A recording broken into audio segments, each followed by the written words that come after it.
तो बच्चों, हवाएं क्या होती हैं ये समझने से पहले, या हवाएं कैसे चलती हैं वो जानने से पहले, हमें अच्छी तरह से ये समझना होगा कि ये वायुदाब की पेटियां कहाँ कहाँ पाई जाती हैं और कहाँ पर किस प्रकार की वायुदाब पेटी मिलती है। तो जैसा कि आपको इस चित्र में दिखाई पड़ रहा है, ये देखो, इसके ऊपर ही आपको प्रश्न दिखाई पड़ रहे हैं। हमें इन प्रश्नों का आंसर देना है। आकृति 4.2 और ब का निरीक्षण करो और निम्न प्रश्नों के उत्तर बताओ। पहला प्रश्न क्या है कि उष्ण कटिबंध प्रदेश में कौन सी दाब पेटी प्रमुखतः पाई जाती है। तो अगर आप आकृति ध्यान से देखोगे तो आपको मालूम पड़ेगा ये है हमारा उष्ण कटिबंध। ठीक है, तो ये उष्ण कटिबंध है जहाँ पे आपको विषुवत रेखा दिखाई पड़ रही है। तो उष्ण कटिबंध में आपकी बाजू वाली आकृति में हम देखेंगे तो उष्ण कटिबंध में कौन कौन सी प्रकार की दाब पेटी है।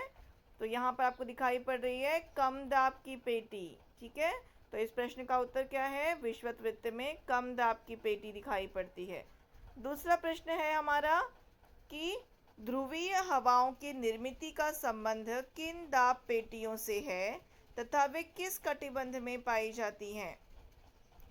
ठीक है, तो ये जो ध्रुवीय हवाएं हैं, अभी ध्रुवीय हवाएं कहाँ चलेंगी, यहाँ देखो इस आकृति में आपको दिख रहा है ध्रुवीय हवाएं। तो ध्रुवीय हवाएं जो है वो ध्रुवीय प्रदेश के पास पाई जाएंगी अधिक दाब की पेटी में। और इनका संबंध किन दाब पेटियों से है, इनका संबंध अधिक दाब की पेटियों से है। और ये कहाँ पाई जाती हैं, ये किस कटिबंध में पाई जाती हैं।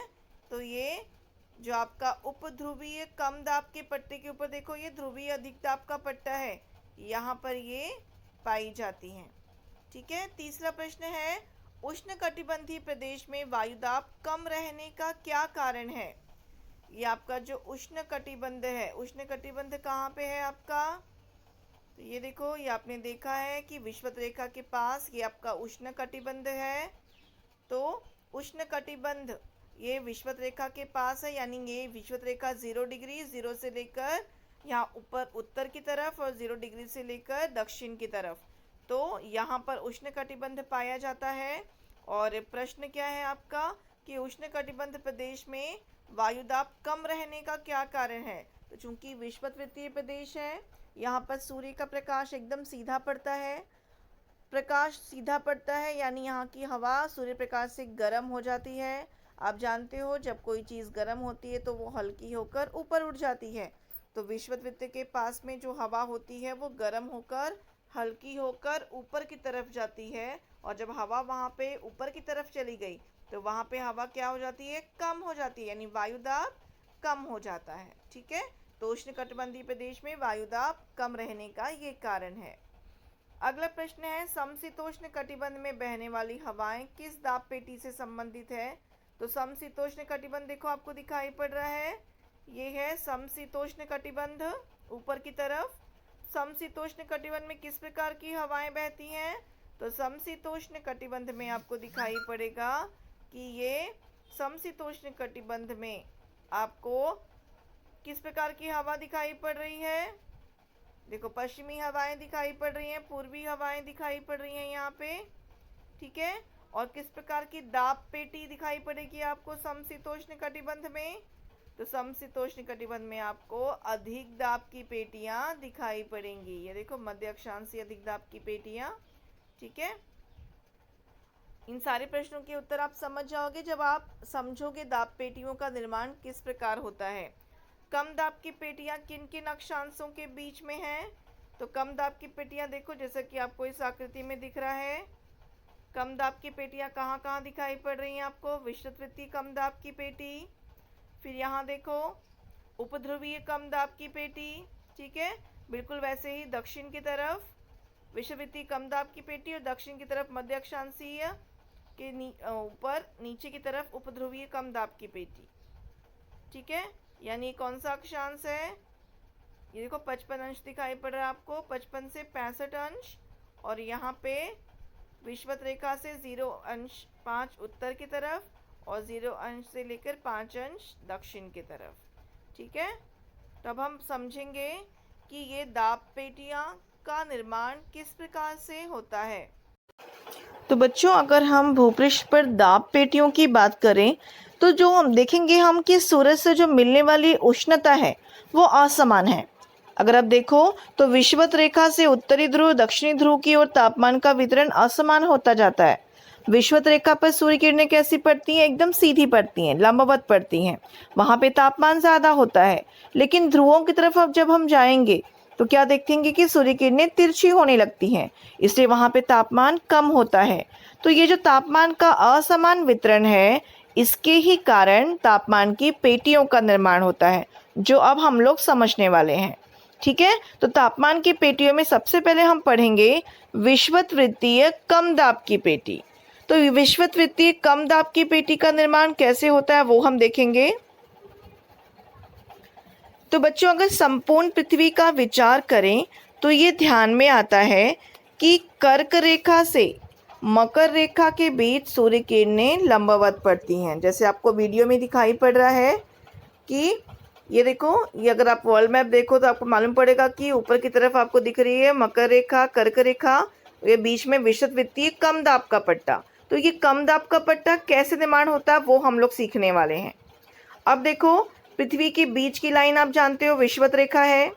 विषुवत रेखा के ऊपर है कर्क वृत्त, नीचे है मकर वृत्त, और इन तीनों के बीच में सूर्य किरणें कैसी पड़ती हैं? एकदम सीधी पड़ती हैं, यानी लंबवत पड़ती हैं, जिससे यहाँ पे तापमान क्या होता है? ज़्यादा रहता है। तापमान ज़्यादा होने की वजह से हवा गर्म हो जाती है, गर्म होके हल्की होकर आकाश में जाती है, और यही क्रिया चलती रहती है, जिससे यहाँ पर क्या हो जाता है? हवा का दबाव कम हो जाता है, क्योंकि हवा हल्की होकर ऊपर चली जाती है। और ये है 0 से लेकर 5 अंश उत्तर और 0 से लेकर 5 अंश दक्षिण की तरफ विषुवत वृत्तीय कम दाब के पट्टे का निर्माण होता है। तो आपको समझ में आ गया होगा कि किस प्रकार का ये कम दाब का पट्टे का निर्माण होता है। ये विषुवत वृत्तीय कम दाब का पट्टा है जो 0 अंश से लेके 5 अंश उत्तर और 0 अंश से लेके 5 अंश दक्षिण की तरफ निर्माण होता है। क्योंकि इस भाग में सूर्य किरणें लंबवत पड़ती हैं, अतः हवा क्या होती है? गर्म हो जाती है, गर्म होके हल्की होके ऊपर जाती है, और यहाँ पर हवा क्या हो जाती है? कम, इसलिए यहाँ पे विषुवत वृत्तीय कम दाब के पट्टे का निर्माण होता है। अब हम देखेंगे मध्य अक्षांशीय अधिक दाब की पेटियाँ। तो मध्य अक्षांशीय अधिक दाब की पेटियाँ होती हैं ये। तो बच्चों, जैसा कि आपको इस वीडियो में दिखाई पड़ रहा है कि उपध्रुवीय कम दाब का पट्टा, देखो ऊपर की तरफ आपको दिख रहा है जहाँ पे एरो, तो यहाँ पे क्या होता है? ये हिस्सा एकदम वक्राकार है, पृथ्वी गोल गोल घूमती है, ये वक्राकार है। तो ध्रुव की ओर से प्रदेश का ये क्षेत्र कम होता जाता है, और इस आकार के कारण हवाओं को बाहर निकलने के लिए अधिक अवसर मिलता है।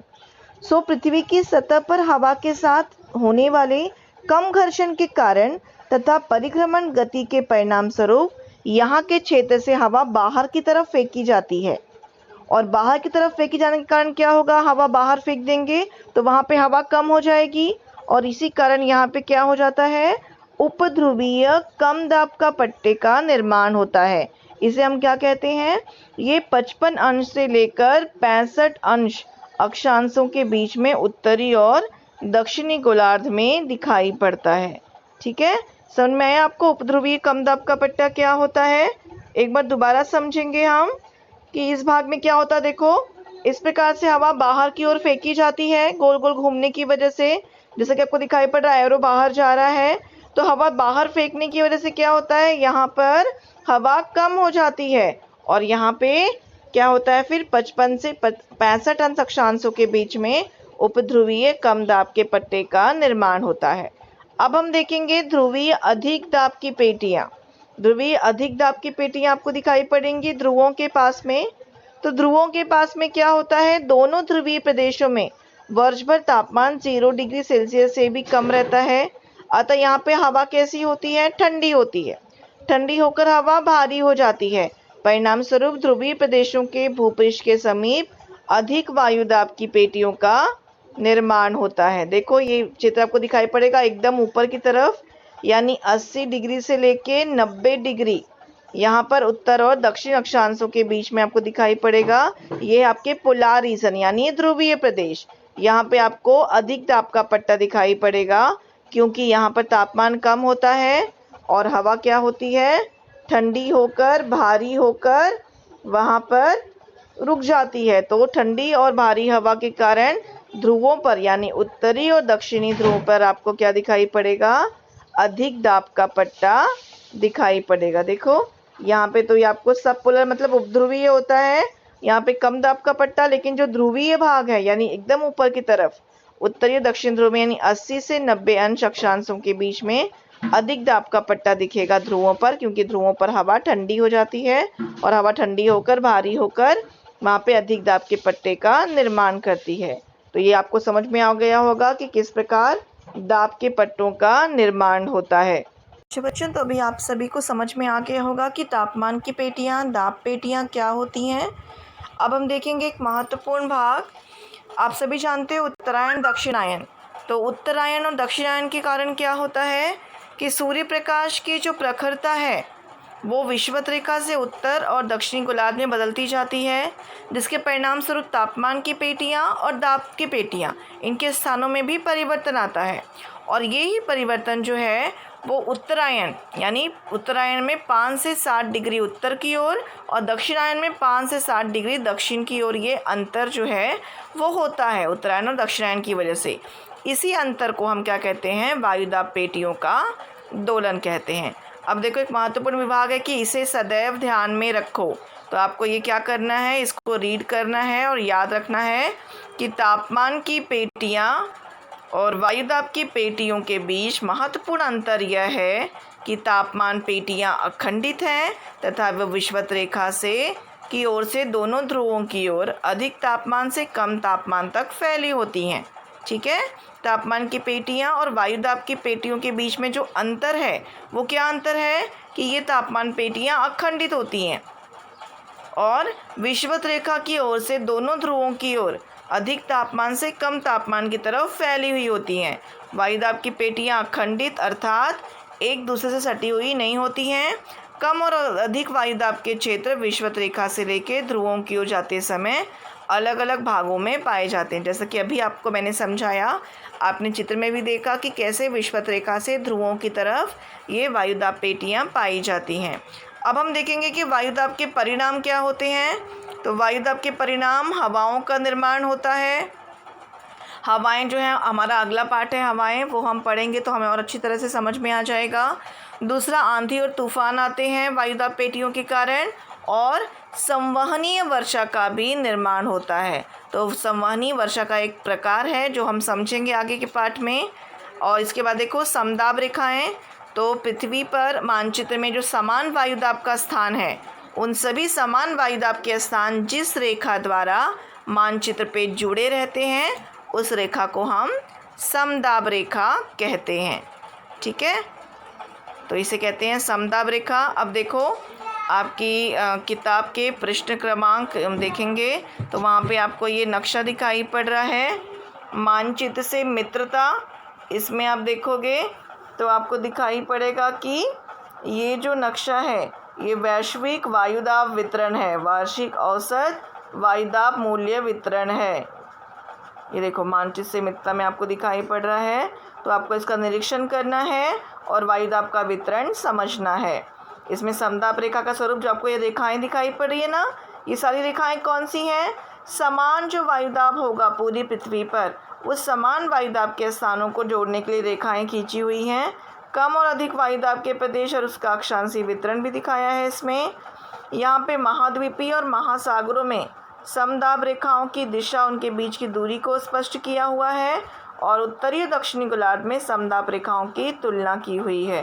तो आपको इसका निरीक्षण करना है और देखना है आपको जहाँ जहाँ आपको ये रेखाएं दिखाई पड़ रही हैं वो स्थान जो है वो समान दाब के स्थान हैं। ठीक है, उसके बाद यहाँ देखिए ये सेक्शन है क्या तुम जानते हो। तो समुद्र सतह पर वायुदाब लगभग 1013.2 मिलीबार होता है, ये आपको याद रखना है। फिर यहाँ देखो आपको दिखाई पड़ेगा, थोड़ा सोचो, विषुवत रेखा पर वायुदाब कम होता है तो आर्कटिक वृत्त पर वायुदाब कैसा और कितना होगा। तो आपको नक्शा देखना है और इसका उत्तर जो है वो ढूंढना है। आर्कटिक वृत्त कहाँ पर है वो आप ध्यान में रखो। मानचित्र पर आप देखोगे तो आर्कटिक वृत्त आपको कहाँ दिखाई पड़ेगा, वो स्थान जहाँ भी आएगा वहाँ पे वायु दाब कैसा होगा उसका आंसर आपको ढूंढना है और बताना है मुझे लिख के, ठीक है। इसे सदैव ध्यान में रखो। ये देखो आपको एक छोटा सा यहाँ पे मशीन जैसा दिख रहा है, वायु दाब मापक।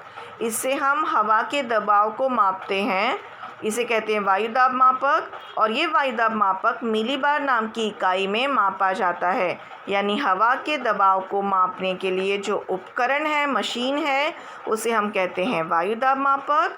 और वायु दाब को मापने के लिए जो इकाई है उसे हम कहते हैं मिलीबार इकाई। तो ये आपको याद रखना है, आपको परीक्षा में भी पूछा जाएगा ये कि हम हवा के दबाव यानी वायु दाब को कैसे मापते हैं। हम वायु दाब को मापते हैं वायु दाब मापक से और इसे हम मिलीबार में मापते हैं, ठीक है। समझ में आया आपको? अभी यहाँ देखो, क्या तुम जानते हो, ये आपको पढ़ना है और समझना है। पृथ्वी के गुरुत्वाकर्षण बल के कारण पृथ्वी पर विद्यमान सभी वस्तुएं, घटक पृथ्वी से जकड़े चिपके रहते हैं। आप जानते हो कोई भी चीज़ आप ऊपर फेंकोगे तो वो नीचे आ जाती है। आप ज़मीन पर सीधे चल लेते हो क्योंकि आपके पैर जो हैं उसको पृथ्वी ने जकड़ के रखा है अपने गुरुत्वाकर्षण बल से। तो इनमें से वायु स्वरूप में पाई जाने वाली वस्तु हवा भी अपवाद नहीं है। हवा भी गुरुत्वाकर्षण बल से प्रभावित रहती है।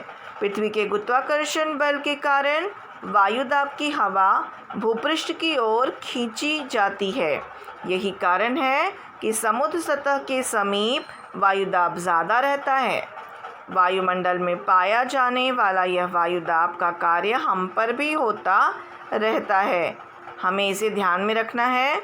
ऐसा कहा जाता है कि सामान्य रूप में प्रत्येक व्यक्ति के सिर पर 1000 किलोग्राम हवा का दबाव रहता है, ठीक है। आपके सर पे हमेशा लगभग 1000 किलोग्राम हवा का दबाव रहता है क्योंकि हवा को भी गुरुत्वाकर्षण बल के कारण पृथ्वी अपनी पास खींची हुई अवस्था में रहती है, ठीक है। इसके बाद देखो भला क्या हो पाता है। तो छठी कक्षा का तापमान वितरण का मानचित्र और इस पाठ का वायु दाब वितरण का मानचित्र, इनका एकत्रित अध्ययन करके तापमान और वायु दाब के बीच का सहसंबंध ढूंढो। आपके पास में अगर किताब होगी छठी कक्षा की तो आपको उसमें तापमान का वितरण दिया हुआ है मानचित्र में, और अभी आपको 7वीं कक्षा में वायु दाब वितरण का मानचित्र दिया है। इन दोनों को आपको साथ में रखना है और ढूंढना है दोनों के बीच में क्या संबंध है। उसके बाद देखो, ये है मैं और कहाँ हूँ। तीसरी कक्षा परिसर अध्ययन पाठ 11 हवा हमारी आवश्यकता। 7वीं कक्षा सामान्य विज्ञान पाठ 7 गति बल और कार्य। यानी आपने वायु दाब का ये जो पाठ पढ़ा है ये तीसरी कक्षा के परिसर अध्ययन के पाठ 11 में भी है, और आपकी क्लास में टीचर आपको विज्ञान में पाठ 7 में भी गति बल और कार्य में हवा के इस दबाव के बारे में बताएगी। तो बच्चों, आपका ये पाठ पूरा हो गया। आपको इस पाठ में हमने ये सब सारी चीज़ें समझी कि किस प्रकार वायु दाब क्या होता है, उसका वितरण क्या होता है, वायु दाब की पेटियाँ कौन सी हैं, और अब हम लोग स्वाध्याय करेंगे। तो इस पाठ का आधा स्वाध्याय आपने पहले कर लिया है और बचा हुआ स्वाध्याय भी मैं आपको भेज रही हूँ। वो आपको आपकी नोटबुक में लिखना है और मुझे ग्रुप में सेंड करना है।